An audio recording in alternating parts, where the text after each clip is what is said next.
ఇప్పుడు మీరు అడిగారు ఈ గత జన్మ ఒకటే, అప్పుడు ఆలోచిస్తే ఇంకో గత జన్మ ఉంటుంది. అప్పుడు ఏ జన్మని ఇంకా పట్టుకుంటే అసలు అలా ఎన్ని జన్మలు ఉంటాయి? మన సైకిల్ ఎంత కాలం ఉంటుందో అంత, మనం ఎంత కర్మ చేసామో అంత, మన కర్మని బట్టి ఇదంతా డిసైడ్ అవుతుంది. ఇన్ని అని చెప్పడానికి లేదు, మనమే ఇదంతా, ఈ లైఫ్ అంతా, ఈ సిస్టమ్ అంతా మీదే తల్లి.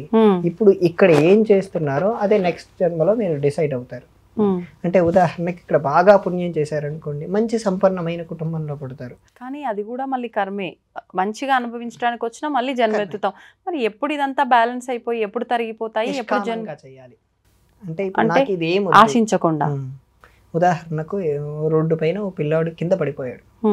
ఆ అబ్బాయికి కింద పడిపోయాక లేపి అతన్ని కూర్చోబెట్టి ఏం కావాలి ఆయన అంటే నాకు ఆహారం కావాలంటే, మీరు పుణ్యం వస్తుందని ఓ 400 ఎక్స్ట్రా అయినా డబ్బులు పెట్టి కొనిస్తున్నారు, అతడికి ఆహారం తినిపిస్తున్నారు.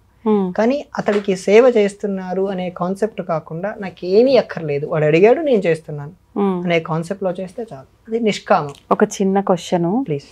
ఏమీ అక్కర్లేదు అనుకోవడంలో కూడా ఒక చిన్న స్వార్థం, ఒక చిన్న ఆశ ఉందిగా ఇక్కడ కూడా.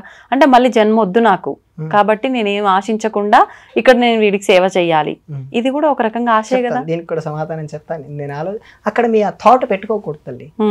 ఇక్కడ ఏంటంటే ఇప్పుడు నేను మీకు ఇంటర్వ్యూ ఇస్తున్నాను, ఎందుకు ఇస్తున్నానంటే నాకు అవసరం లేదు, మీకు అవసరం లేదు, కేవలం ఉపయోగం అని. ఇక్కడ కూడా మన స్వార్థం ఉంది, ఉపయోగం అని. ఆ ఉపయోగం కూడా లేకుండా